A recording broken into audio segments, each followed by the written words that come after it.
ایک چھوٹے سے گاؤں میں جہاں سب جانور خوشی خوشی رہتے تھے، بٹو خرگوش اور لیلو چوہا بہترین دوست تھے۔ دونوں کا ہر دن نئے کارنامے کرنے اور مزے کرنے میں گزرتا تھا۔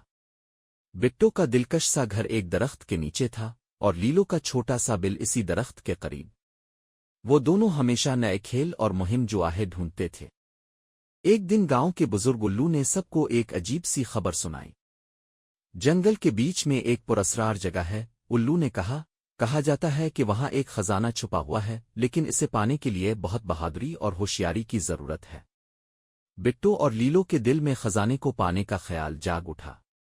دونوں نے ایک دوسرے کی طرف دیکھا اور بغیر کچھ کہے فیصلہ کر لیا کہ وہ اس مہم پر جائیں گے۔ اگلے دن بٹو اور لیلو نے اپنا سفر شروع کیا۔ جنگل کا راستہ شروع میں تو سیدھا تھا، لیکن جیسے جیسے وہ آگے بڑھتے گئے جنگل گہرا اور تاریک ہوتا گیا۔ بٹو نے اپنے کان کھڑے کیے، لیلو نے اپنی آنکھیں چوکس رکھیں اور دونوں آہستہ آہستہ آگے بڑھتے رہے۔ اچانک لیلو نے ایک عجیب سی آواز سنی۔ کیا تم نے یہ آواز سنی؟ لیلو نے بٹو سے پوچھا۔ بٹو نے سر ہلایا لیکن کچھ بولا نہیں۔ دونوں دوستوں کا دل زور زور سے دھڑکنے لگا، لیکن وہ خوف کے باوجود آگے بڑھتے رہے۔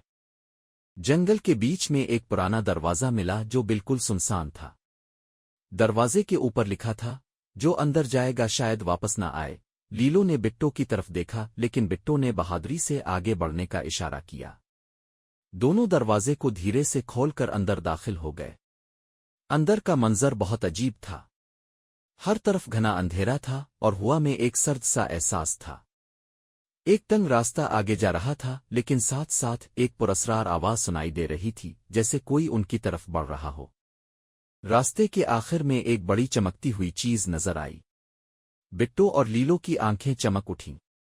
یہ خزانہ ہے، لیلو نے خوش ہو کر کہا۔ لیکن جیسے ہی وہ آگے بڑھے وہ چمکتی چیز غائب ہو گئی۔ بٹو نے حیرانی سے ادھر ادھر دیکھا۔ اچانک ایک بڑی سی سایہ شکل سامنے آ گئی۔ وہ ایک پرانا بھوت تھا جو جنگل کی حفاظت کرتا تھا۔ تم نے میری جگہ میں قدم رکھنے کی جرت کیسے کی؟ بھوت نے غصے سے کہا۔ بٹو اور لیلو کو احساس ہوا کہ یہ کوئی عام مہم نہیں ہے، بلکہ انہیں اپنی جان بچانے کے لیے بھوت کا سامنا کرنا ہوگا۔ بھوت نے کہا، اگر تم سچ میں خزانہ چاہتے ہو تو تمہیں میرے سوال کا جواب دینا ہوگا۔ اگر تم ناکام ہوئے تو تم یہاں ہمیشہ کے لیے قید ہو جاؤ گے۔ بٹو اور لیلو نے ایک دوسرے کی طرف دیکھا، ان کی سانسیں رک گئیں۔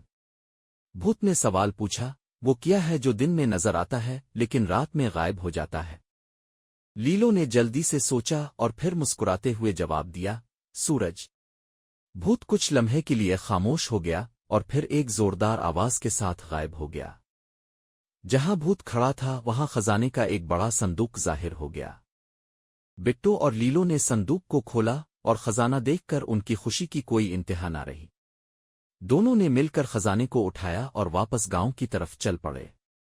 گاؤں کے تمام جانور ان کی بہادری اور ہوشیاری کی داستان سننے کے لیے جمع ہو گئے۔ بٹو اور لیلو نے نہ صرف خزانہ پایا بلکہ سب کو یہ سکھایا کہ بہادری اور عقل سے بڑی مشکل بھی حل کی جا سکتی ہے۔